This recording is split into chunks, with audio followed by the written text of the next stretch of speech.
जय हिंद दोस्तों। आज हम बात करने वाले हैं सरदार पटेल यूनिवर्सिटी के रिज़ल्ट के बारे में कि उसका रिज़ल्ट कब तक आएगा, क्या कट ऑफ रहेगी और इतनी अब तक इसका रिज़ल्ट क्यों नहीं आया। दोस्तों, आपको पता है कि जब से नई सरकार आई है उन्होंने नॉन एग्ज़ाम कंडक्टिंग बॉडी को रिज़ल्ट डिक्लेयर करने या नई जॉइनिंग देने या फिर किसी तरह के तबादले देने से बिल्कुल साफ मना कर दिया है। और दूसरी बात, हमीरपुर बोर्ड को भी सस्पेंड कर दिया गया है। तो दोस्तों, अगर सरकार की सभी कंडीशन सही रहती तो अब तक इसकी जॉइनिंग भी हो जानी थी। पर आप सबको पता कि सरदार पटेल यूनिवर्सिटी का जो एग्ज़ाम था वो 20 अक्टूबर को हुआ था, ठीक है जी। और हम सबको इसके कट ऑफ के बारे में बड़ी उलझन है। अब हम सोचेंगे कि इसकी कट ऑफ, अगर आप सोच रहे हो कि आपके 70 मार्क्स है या 75 मार्क्स है तो आपके इतने ही मार्क्स रहेंगे, तो ये आपकी बिल्कुल गलत फहमी है। क्योंकि उन्होंने अपनी नोटिफिकेशन में बिल्कुल साफ साफ कहा था कि इसमें हमारी नॉर्मलाइजिंग होगी। आपको अगर नॉर्मलाइजिंग के बारे में नहीं पता तो मैं बता दूं नॉर्मलाइजिंग किस तरह होती है। एग्ज़ाम हुआ था 3 शिफ्ट में, ठीक है। मॉर्निंग और दोपहर की और इवनिंग, ठीक है। 3 शिफ्ट में इसका एग्ज़ाम हुआ था। तो दोस्तों, नॉर्मलाइजिंग में क्या फंडा होता है कि ये जो एग्ज़ाम कराते हैं वो डिसाइड करते हैं कि किस शिफ्ट का एग्ज़ाम सबसे हार्ड था। अब मान लो कि 1 शिफ्ट 2 शिफ्ट, अब हम मान लेते कि ए शिफ्ट का सबसे इजी था, ठीक है। सेकंड शिफ्ट का मॉडरेट था और थर्ड शिफ्ट का थोड़ा हाई लेवल का एग्ज़ाम था। ऐसा अगर एग्ज़ाम वाले मान लेते हैं, ठीक है। तो इसमें नॉर्मलाइजिंग किस तरह करेंगे, तो ये क्या करेंगे, जो इजी वाले शिफ्ट का एग्ज़ाम था, ठीक है, जैसे फर्स्ट वाली शिफ्ट इजी है, अब मान के चलो, अब वो तो उनको डिसाइड करना है कि कौन सी शिफ्ट इजी है।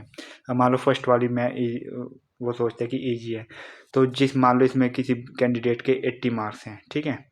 और सेकंड एवरेज मार्क्स की बात कर रहा हूँ, एवरेज मार्क्स मान लो किसी कैंडिडेट के 80 बन रहे हैं।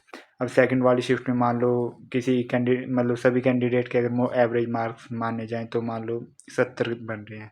और थर्ड वाली शिफ्ट में सपोज करो 60 बन रहे हैं, ठीक है। तो इनमें नॉर्मलाइजिंग कैसे होगी, तो ये साफ सा फंडा करते हैं जो सबसे इजी पोस्ट है। अब ये इन तीनों का एवरेज निकालेंगे। अगर 80 वाले को एवरेज करेंगे तो मान लो इसके हो सकता है नॉर्मलाइजिंग के बाद जिसके 80 मार्क्स आ रहे हैं उसके 75 मार्क्स हो जाएं, जिसके 70 आ रहे हैं मॉडरेट वाली जो शिफ्ट रहेगी उनके मार्क्स एज इट इज़ रहेंगे जैसे उनके मार्क्स हैं। और जो सबसे हार्ड लेवल की शिफ्ट थी उनके हो सकता है 5 मार्क्स बढ़ा दें, ठीक है। ये मार्क्स बढ़ाना उनके हाथ में है, जरूरी नहीं 5 हो सकता है 8 मार्क्स भी बढ़ सकते हैं, जो भी है, ठीक है। तो आप इस गलतफहमी में मत रहना कि अगर मान लो आपके 70 मार्क्स है तो आपके 70 मार्क्स ही रहेंगे। हो सकता है अगर आपकी शिफ्ट इजी हुई तो 70 से 75 मार्क्स भी बन सकते हैं आपके, है ना। हो सकता है अगर आपकी शिफ्ट बहुत हार्ड हुई, सॉरी, अगर आपकी शिफ्ट हार्ड हुई तो आपके 70 से 75 भी बन सकते हैं, ठीक है।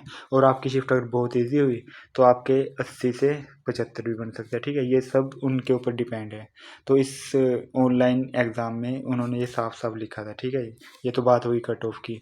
और अब मैं मान लेता हूँ कि किसी कैंडिडेट के मार्क्स 80 से 75 हो गए या किसी कैंडिडेट के मार्क्स 60 से 65 हो गए, तो एवरेज मार्क्स की कट ऑफ क्या रहेगी। हमें पता है दोस्तों ये कंपटीशन इतना ज़्यादा बढ़ चुका है हमारे हिमाचल प्रदेश में, ठीक है। तो जिस हिसाब से पेपर का लेवल था, मैं मुझे नहीं लगता कि बहुत ज़्यादा इजी लेवल था पढ़ने वालों के लिए भी। ये टफ, मतलब मॉडरेट टू टफ था। बिल्कुल मैं इसे इजी नहीं बोल सकता क्योंकि मैंने खुद ही एग्ज़ाम दिए है। तो मैं जिस लेवल का एग्ज़ाम था, तो मुझे लगता है कि जनरल की, मैं ज़्यादा नहीं बोलूँगा कि 70 प्लस जनरल की, अगर आपके इतने मार्क्स बनेंगे रिजल्ट आने के बाद, तो अगर आपके इतने बन भी रहे हैं तो आपको, मुझे लगता है कि टाइपिंग की तैयारी शुरू कर देनी चाहिए। और दोस्तों, अगर आप जेओ की तैयारी कर रहे हो ना, तो ज़रूरी नहीं है कि जब आपका रिजल्ट आएगा उसके बाद ही आप टाइपिंग की तैयारी शुरू करोगे। आपको डेली के डेली 15 से 20 मिनट टाइपिंग को देने ही देने हैं। ये मस्ट है आपके लिए, ठीक है। तो बात होती है जनरल की। अब बात करते हैं एससी की। एससी की दोस्तों, मुझे नहीं लगता कि 66 से ज़्यादा जाएगी कट ऑफ टाइपिंग के लिए। क्योंकि अगर आपके 66 के आसपास बन रहे हैं मार्क्स, 66, तो आप टाइपिंग की तैयारी कर सकते हैं, ठीक है। बात करते हैं एसटी की। एसटी की मान के चलो आप 64 प्लस रहेगी। और ओबीसी की, ओबीसी भी की इतनी 68 प्लस। अगर आपके 68 प्लस बन रहे हैं तो आपके फाइन डेफिनेटली आपको इसकी टाइपिंग के लिए कॉल आ सकती है, ठीक है जी। और अब बात करते हैं रिज़ल्ट की, कि इसका रिज़ल्ट इतना लेट क्यों आया है। दोस्तों, मैंने इनसे कंफर्म किया था, यूनिवर्सिटी वालों से। इनका कहना है कि हमारा रिज़ल्ट बनकर तैयार हो चुका है। मैंने फ़ोन पर भी इनसे बात की है, पर मैं उससे रिकॉर्डिंग नहीं कर पाया फ़ोन की। इन्होंने कहा कि हमारा रिज़ल्ट बन के तैयार हो चुका है, कि हम बस सरकार से ग्रीन सिग्नल का वेट मांग रहे हैं, कि जब तक सरकार ग्रीन सिग्नल हमें झंडी नहीं दिखाती, हरी झंडी, तब तक हम रिज़ल्ट नहीं निकालेंगे। ठीक है, हमारा पूरा रिज़ल्ट तैयार होगा। जिस दिन सरकार ने in non exam conducting body पर से रोक हटा दी, तब उस दिन इनका रिज़ल्ट आ जाएगा, उससे अगले दिन ही ना आ जाएगा ही। ठीक है, तो ये अगर यूनिवर्सिटी के अपने हाथ में होता, तब तक अब तक इन्होंने ज्वाइनिंग दे देनी थी। ठीक है, अब मैंने देखा कि 20 तारीख को सिर्फ जे के कैंडिडेट वहाँ पहुँचे थे। अब मैं आप लोगों से पूछना चाहता हूँ कि सिर्फ जे वालों के एग्ज़ाम ही फंसे हैं क्या अभी तक? ड्राइंग मास्टर का भी रिजल्ट फंसा है। इतने इतने सारे एग्ज़ाम हैं, तो खाली जे वाले बेचारे क्यों वहाँ माथापच्ची करते हैं अपना, है ना? सिर्फ अगर आप किसी भी एग्ज़ाम की तैयारी कर रहे हो, ड्राइंग मास्टर की कोई भी है, तो हमीरपुर से रिलेटेड ही वो एग्ज़ाम, तो अगर आप सभी जाओगे, अब ये तो वही अंग्रेजों वाली बात होगी। ठीक है, कि अंग्रेजों ने जब किसी स्पेसिफिक राज्य पर उन्होंने आक्रमण नहीं किया, तब तक वहाँ के राजा जागरूक ही नहीं हुए। वो दूसरे राजा बोलते हमें क्या, हमारा राज्य थोड़ी उन्होंने हड़पना है, वो तो पड़ोसी हैं, हम क्यों अपनी वो करवाएं। बाद में उन्हीं उनकी भी बारी आती थी। ठीक है, वही काम आज के टाइम में हमारे कैंडिडेट्स कर रहे हैं। बोल रहे हैं जे वालों का केस होता है, हमें क्या, हमारा क्या।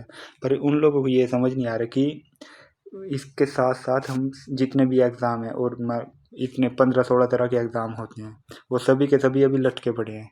ठीक है, अगर हम सब आवाज़ नहीं उठाएंगे, तो हमारी नौकरियों को कैसे सुनिश्चित होगा, है ना? बात है, अब सरकार ने वादा किया कि 1 लाख नौकरियां देगी, कि 1 लाख नौकरियां तब देगी जब हमारा कमीशन बहाल होगा। अब कमीशन के ऊपर इतनी बात आ रही है कि कमीशन के ऊपर भी कोई डिसीजन नहीं ले। अगर तुम कमीशन को तुमने नहीं देना, तो शिमला वालों को दे दो। ठीक है, कि कोई 1 साल के लिए शिमला वालों को इसका टेंडर दे दो कि आप लोग एग्ज़ाम कराओ, वो तो अपने तरीके से कराएंगे एग्ज़ाम। सरकार इसके लिए भी पता नहीं इतना टाइम क्यों लगा रही है। बच्चों के इतना बुरा हाल है, बेचारे घर से पैसे मांगने में भी शर्म आती है अब। बच्चे बोल रहे हैं हमारी शादियां तक टूट गई हैं, हम हमारी बेरोजगारी के चक्कर में। सरकार को इस बात पे ध्यान देना चाहिए। चलो ठीक है दोस्तों, जय हिंद। आज की